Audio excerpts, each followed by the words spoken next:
tardes, estimada audiencia. Estamos regresando ya con su programa Colegio de Abogados Informa. El día de hoy, sábado 1 de octubre, iniciando ya este mes de fiestas. Estamos iniciando esa celebración con un invitado especial, el abogado Michael Medina, con quien vamos a tratar el tema de deudas y cobranzas judiciales. Un tema muy importante a nivel nacional porque, escuche bien, usted o alguien de su familia tiene este tipo de responsabilidades y necesitamos asesorarnos. Bienvenido, muy buenas tardes, estimado abogado Miguel Medina.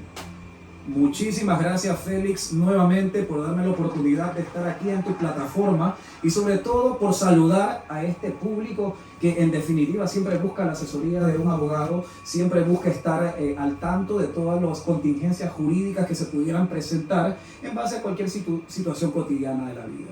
Como tú bien lo habías dicho de manera introductiva, antes de poder saber de qué manera yo reacciono, debo de identificar de dónde surge la exigencia de la obligación.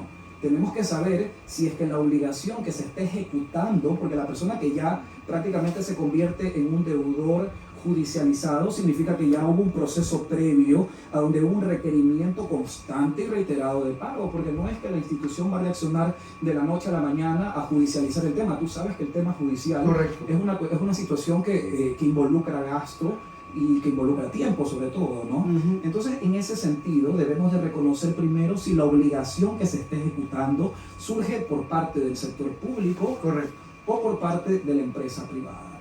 ¿Por qué lo digo de esa manera? Porque si es que la obligación se ejecuta por medio del sector público, existen ciertas atribuciones y facultades que la misma ley, que la misma Constitución que ha otorgado para que el Estado pueda hacer el cobro o la recuperación de la obligación y en sí ingresen dineros a las arcas estatales, que eso es lo que realmente tiene la finalidad, pues, en este sentido. Te decía, es muy importante de que nuestros radioescuchas sepan cuándo y cómo resuelven el tema de la deuda o la responsabilidad, que es a lo que te refieres, y obviamente la fuente, si es público o privado. Cuando hablamos de privados, hablamos de una deuda con una entidad bancaria, con una institución financiera que tiene otro tratamiento. Vayamos tratando esa parte. Claro que sí. Puede ser también una empresa privada que haya otorgado tal vez un crédito directo y en esas circunstancias haya habido un incumplimiento. Una casa comercial. Una casa comercial, por supuesto. Ahora que están tan a la moda, las llamadas donde te dices, es que tienes un crédito de $100, de $200, ven, haz la adquisición. ¿Y qué pasa si te atrasas con una cuota o si te atrasas con todas las cuotas que mantenías pendientes? ¿Hasta qué punto tiene esta casa comercial, esta compañía privada, el derecho y la facultad de hacer exigible por la vía judicial? Realmente representa, porque tú sabes que los gastos judiciales son bastante consistentes, no es nada económico judicializar un proceso desde el punto de vista privado, ¿no? Entonces, ¿hasta qué punto la empresa toma la decisión de judicializar para recuperar? Ahora, en el sector público, tú sabes que el funcionario tiene la obligación de no hacer que el Estado pierda, porque si ya existe una contingencia, si ya existe una obligación pendiente al pago, inmediatamente la institución pública tiene la obligación de judicializar. Y más todavía si tenemos un departamento de coactivo que tiene absolutamente todas las atribuciones de índole jurisdiccional, de índole constitucional, para poder hacer efectivos los derechos del Estado en la recuperación de esa obligación que se debe. ¿Y por qué lo digo de esa manera? Porque en este sentido el juez de coactivo tiene la facultad de poder solicitar retención de fondos en las cuentas, que es lo que más hemos escuchado últimamente en el medio. ¿Qué pasó con ciertos congelamientos de fondos en las cuentas? Claro, no lo entendemos, pero ¿por qué pasó de la noche a la mañana? No se me informó. Entonces, eso es una atribución que en sí el juez de coactivo tiene para poder, de cierta manera, recuperar el rubro que se debe, pues, ¿no? Que haya sido producto de una obligación que se contrajo de manera directa o producto de una contravención también, porque tú sabes que las multas son obligaciones que surgen por el mandato de ley, que en este caso versa de una contravención de tránsito. Sí, allá me refería. Dentro de estas deudas, de estas situaciones que se van creando, porque uno mismo va creando esa responsabilidad porque necesita adquirir algún bien, alguna situación, o la situación, una contravención, etcétera, etcétera, un préstamo. Estas entidades, estas instituciones suelen capitalizar el interés por mora, y sobre eso, una vez que capitalizan, vuelven a recargar el interés. ¿Eso está arreglado o alguien se inventó? Por supuesto que sí. El interés puede ser el interés legal, que es el interés que lo fija, en este caso, el Banco Central, por medio de las tasas que están inclusive dentro de la plataforma de la institución estatal, que es de acceso público, para poder revisar cuál es el porcentaje que en sí se genera por interés, y está el interés convencional. Cuando se trata de las instituciones del Estado, el interés que es facultativo y obligatorio generar es el interés legal. O sea, tú no te puedes incluir un interés adicional al interés legal que lo fija el Banco Central. Hasta ese punto es exigible, es legal y es constitucional generar el cobro. Correcto, les quiero recordar que estamos con el abogado Michael Medina, con quien estamos tratando el tema deudas y responsabilidades, también de situaciones privadas y también públicas. Nos vamos a ir a un pequeño corte cuando son las 12 horas con 24 minutos y regresamos con más de Colegio de Abogados Informa. Falleció el titular de la deuda, etcétera, etcétera. Cuéntame. Por supuesto que existe la prescripción, y efectivamente, en este caso, el acreedor, ya sea público o privado, tiene la obligación por mandato de ley hacer exigible ese derecho hasta en el término de 3 años posteriores a la fecha en que debió haberse cumplido. Si yo no exigí por la vía jurisdiccional, es decir, no presenté la demanda para poder por medio de un juez obtener una resolución, una sentencia a donde me declaren con lugar la existencia de un derecho, no voy a poder exigirlo porque ya se encuentra prescrito. Entonces, ¿qué es lo que sucede en esas circunstancias? Lo que hacen las instituciones privadas e inclusive públicas es vender esa cartera que prácticamente ya se encuentra perdida para que compañías se dediquen a hacer gestión de cobranza extrajudicial, llamadas, correos electrónicos, mensajes de texto, etcétera, con el objeto de poder de esa manera, con el hostigamiento, porque no hay otro término, poder ejecutar el cobro. Es así de sencillo. Si tú no lo judicializaste en su momento, prescribió la acción de cobro y no lo vas a poder hacer, no vas a poder cobrar. Correcto. Una vez que ya sabemos que, bueno, podemos tomar esa acción, ¿a dónde acudimos? ¿De qué forma protocolizamos o formalizamos esa prescripción? En realidad, la prescripción opera por mandato de ley, pero ¿qué es lo que sucede si es que aún se encuentra prescrito el ejercicio de tu derecho y viene esta institución pública o privada y judicializa el tema? Entonces tú como abogado lo que tienes que hacer es alegar la prescripción como causal de excepción previa, y en el momento en que el juez conoce en la etapa de determinación de excepciones si es que efectivamente procede o no procede la prescripción. En el caso de que proceda, pues en ese instante se acabó la causa. Correcto. No sigue, no avanza, ya ahí murió todo. ¿Y qué pasa si me suben de la lista negra, o los libros estos que existen de estos castigos que hay? ¿Cómo llama el tema este cuando te ponen el famosísimo buró de crédito? Ya me ponen, ya eso prescribió, pero me suben al buró. ¿Qué hago? ¿Cómo le doy de baja al buró? Bueno, existen mecanismos de orden constitucional, que son las acciones de garantías jurisdiccionales, a donde yo puedo, por medio de una acción de protección, hacer efectivo mi derecho y exigir, no pedir, exigir que se limpie mi nombre, y obviamente tampoco, pierdo el derecho de poder reclamar daños y perjuicios, porque en sí, si ya no se exigió de manera correcta el derecho, esta institución no me puede castigar de esa manera y poner en la lista negra, a donde yo mañana no voy a poder solicitar un crédito, no voy a poder tener un acceso de orden normal y cotidiano a cualquier tipo de obligación, debido a la falta que surgió de la misma institución. Sí, y desde ya están perjudicando, te están perjudicando en la apertura de algún otro crédito o alguna otra facilidad. Por supuesto que sí, pero siempre y cuando teniendo en consideración que el antecedente sea ese. Porque si resulta que yo en su momento judicialicé el tema, inicié un proceso concursal, que en este caso es un concurso necesario, cuando resulta que el juez reconoce un derecho por medio de una sentencia, se genera un mandamiento de ejecución que es la exigencia con término del pago o cumplimiento de una obligación, y yo como deudor no cumplí, entonces en ese momento el acreedor tiene el divino derecho, y lo digo así porque por mandato de ley no es que yo me lo invento, no claro. es que estoy queriendo causar algún daño, no es que yo quiero perjudicar, no es así. Así como el deudor se obligó, de la misma manera el acreedor tiene su derecho de hacer exigible por la vía jurisdiccional. Presento una acción civil de insolvencia, un proceso concursal, y de esa manera yo informo a todas las instituciones del Estado que existe esa obligación pendiente al pago. Y como efecto de eso, pues obviamente está el estado de interdicción de la persona. Qué interesante tema.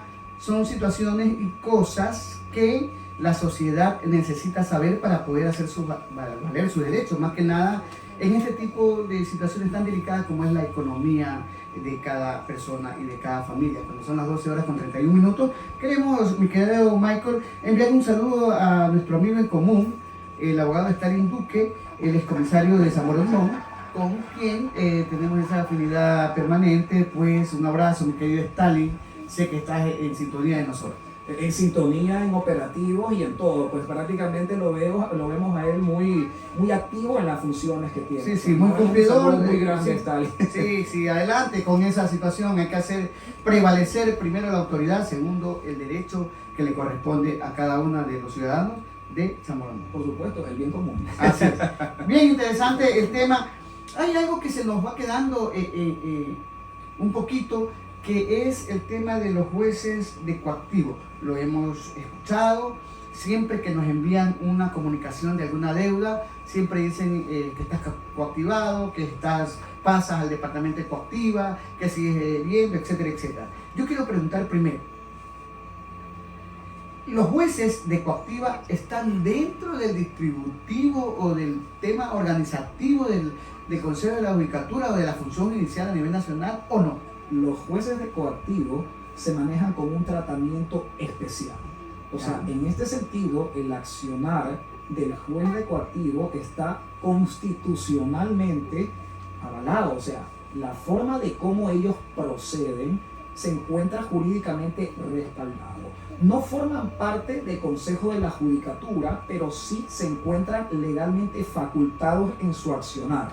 Y justamente esto es lo que yo te comentaba en conversa pues anterior, y es que la misma Corte Constitucional generó un resolutivo, un fallo, a donde el juez de coactivo tiene la obligación de generar actuaciones proporcionales. Antes se veía que el juez de coactivo, por una deuda de $200, te inscribía, te mandaba pues inscribir en medio del auto de calificación, pues no, una prohibición de salida del país, retención de fondos, embargos, etcétera, etcétera, etcétera. Pero ahora no, debe de haber un análisis previo por parte del juez de coactivo y determinar hasta qué punto es realmente proporcional la medida que solicita en contra del deudor, emitirla, y en ese momento estaría cumpliendo el criterio de la Corte de proporcionalidad en base a su actuación. Pero sabes que yo te voy a comentar algo.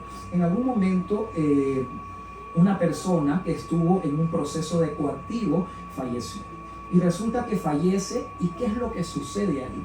La deuda se mantiene o la deuda se pasa, por decirlo de esta manera, a sus herederos. ¿Qué es lo que tú opinas ahí que sucedería? ¿Realmente habría esa transferencia en la obligación con los herederos o la deuda se mantendría? Bueno, es un tema muy interesante. Tuve un caso por resolver en ese sentido. Falleció el hijo de alguien y él mantenía una deuda con el IES, unas deudas patronales. Y resulta que luego han pasado 2 o 3 años y le están liquidando ese valor a su señor padre, que está vivo aún. Y entonces le están haciendo el cobro al padre y a la ex esposa, porque ella falleció porque murió estando casado, la viuda, le están endosando un valor adeudado por él. Debo entender que los valores adeudados por el titular de la deuda propiamente dicho fenecen al momento que esta persona deja de existir. Definitivamente, pero resulta que la ley nos da cierto grado de beneficio, por decirlo de esta manera, para poder, en el caso de que haya existido de manera previa al fallecimiento de un accionado, en este caso, bueno, el del proceso judicial sería, pues no, el fallecimiento del accionado, la ley dice que debes de publicar en prensa dicho acontecimiento con efecto de que todos los herederos concurran al proceso. Ahora, si no concurren, significa que en este caso no existe la intención de reconocer la obligación. Y por efecto de aquello, pues obviamente se convertiría en una obligación incobrable. Pero ¿qué sucede si es que el heredero hace la posesión efectiva sobre un bien que haya tenido, pues en este caso, el fallecido? Correcto. Entonces es una aceptación tácita. Y si tú estás aceptando tácitamente un beneficio, también tienes que aceptar la obligación. La responsabilidad. Exacto. Claro, y en ese mismo instante el juez o la parte acreedora se encuentra facultada que en ejercicio del derecho de herencia dada por el heredero, también generar el cobro de la obligación que se debe. O sea, y así lo hacen tanto las instituciones públicas por medio de los procesos coactivos como las empresas privadas en el ejercicio de su derecho de cobro. Para decirlo en derecho, si yo repudio los bienes que tiene la persona fallecida o el que deja la herencia, entonces no me meto en problemas con las deudas que también tenga. Mi pregunta es, si tú repudias, jugamos como hijo, es aceptado por el padre. Pero el bien no puede quedarse en el aire, el bien no puede quedarse en el limbo, porque si no el bien va para el Estado. Correcto. Y en este caso, el proceso, el accionado sería el Estado, porque aceptó la herencia, aceptó el bien. Entonces, de esa manera se hace el cobro de la obligación. Correcto. O sea, realmente a la final pagas o pagas, o sea, terminas cobrando. Pero si hay un bien, si hay ya sea mueble o inmueble, terminas de ferretería y no sabemos qué hacer, no sabemos a dónde acudir y a dónde recurrir. Déjame comentarte que en este momento, en este fin de semana, Ferretería Espinosa, la que está en Rumichaca y Luque, está de remate. Y todos los vendedores de las tiendas son asesores. O sea que si tú no sabes cómo comprar el producto, cuando tú llegas inmediatamente vas a tener la asesoría de la gente y vas a salir completamente satisfecho. Lo más importante de esto es que no hay 1, ni 2, ni 3, son 5 pisos. Imagínate, Caramba. 5 pisos para poder comprar todo tipo de maquinaria que tú necesites. Así que te doy ese dato porque también es importante conocer este tipo de cosas aparte de las cuestiones de derecho. Cuando tengamos entonces una necesidad de alguna herramienta, de alguna actividad en ese sentido, usted lo que tiene que ir es a Ferretería Espinosa y preguntar lo que va a hacer y salen los asesores, usted coja esto y a trabajar y a resolver su problema. Es un catálogo eterno de productos y todo de primera, por favor. Qué bueno, qué interesante. Todo ese tipo de situaciones, como me decía mi estimado Michael, aparte del derecho hay que saber un poco también de este tipo de situaciones y eso lo resuelve Ferretería Espinosa. Correcto. Sí, yo también quiero aprovechar para dar unos saludos acá en Guayaquil, a Patricia Mosquera, también a Lucrecia Ramírez, María Lucrecia Ramírez Castro, mi señora madre, quien está ya mucho mejor y a esa divinidad que tenemos nosotros, bueno, me embarga esa felicidad de tenerla pues ya con sus 81 años, paradita y gozando de buena salud. Esto es muy interesante. Allá en la Troncal tenemos también las felicitaciones para Vicenta Mosquera Ramírez y también para Rosario Ramírez Castro. Un abrazo para todos ellos que son fieles, están permanentemente escuchando Onda Positiva.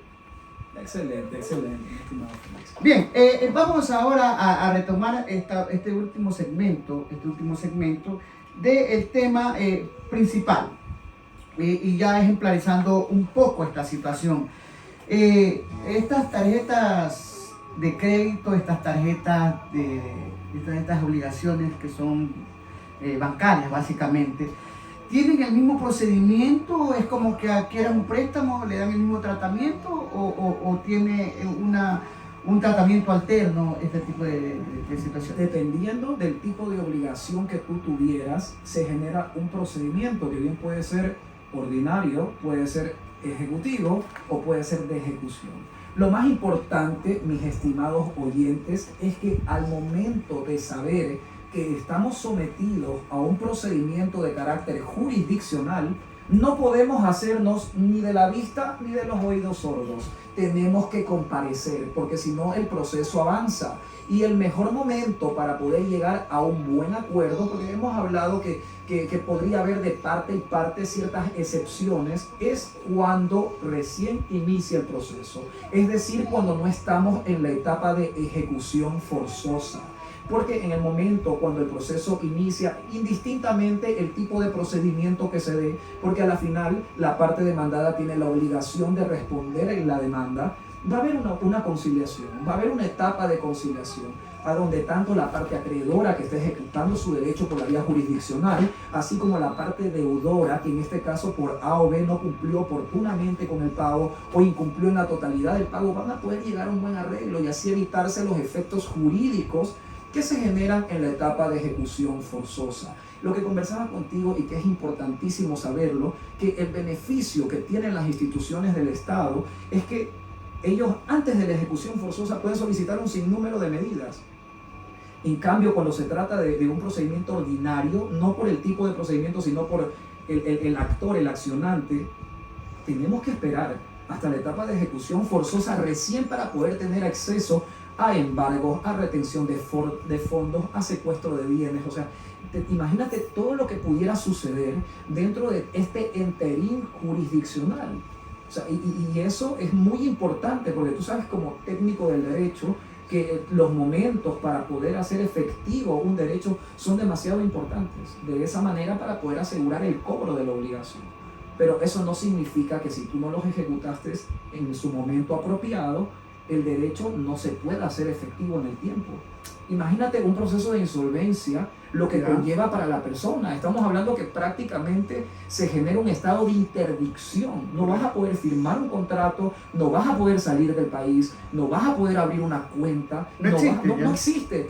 Y una persona joven, adulta, definitivamente no puede pasar sin incluirse en la sociedad para poder generar un movimiento contable financiero. Correcto. Es imposible. Es parte del convivir diario, porque Exacto. no existes y debes estar dependiendo de terceros para poder ver qué pasa, ¿no? Con los riesgos del caso. Pero ojo con eso, porque en el momento en que se genera un procedimiento concursal, un concurso necesario específicamente porque si es efectivizado por parte en este caso del acreedor, también se oficia a la fiscalía para que la fiscalía investigue un posible delito de insolvencia fraudulenta, o ocultamiento o desacato.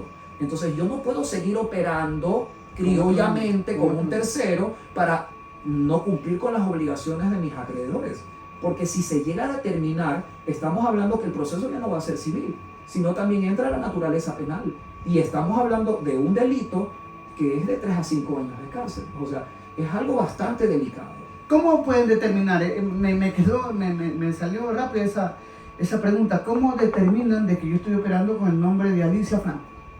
Por los movimientos que se generan. Tú sabes que tienes que justificar los fondos. Tú tienes que justificar de dónde procede ese yo le hago un depósito a la cuenta de ella y a ella la llaman y dice, oiga, venga, ¿quién le depositó? Exacto. Me depositó fulano, él está interdicto, él no puede. Y está utilizando el nombre y ahí viene ya la parte penal. Y exacto, y todos los actos que se generen, siempre por la persona que se encuentra en estado de interdicción, deben de ser con la venia, con la aprobación, e incluso hasta con la manifestación expresa del síndico de quiebra, del albacea. No pueden hacer absolutamente nada. ¿Ya? Entonces, si se genera algo a nombre de un tercero, por favor, o sea, estamos hablando de un tema de carácter penal, y aquí la cosa cambia, ya se convierte en algo mucho más delicado.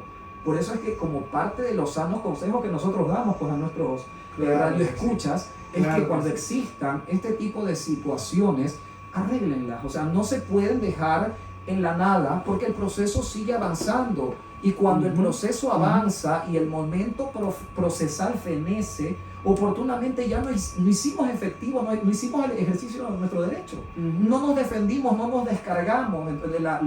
En este caso, con elementos probatorios que tal vez para nosotros nos puedan servir en parte. ¿Ya? Si no lo hicimos oportunamente, lamentablemente perdimos el derecho.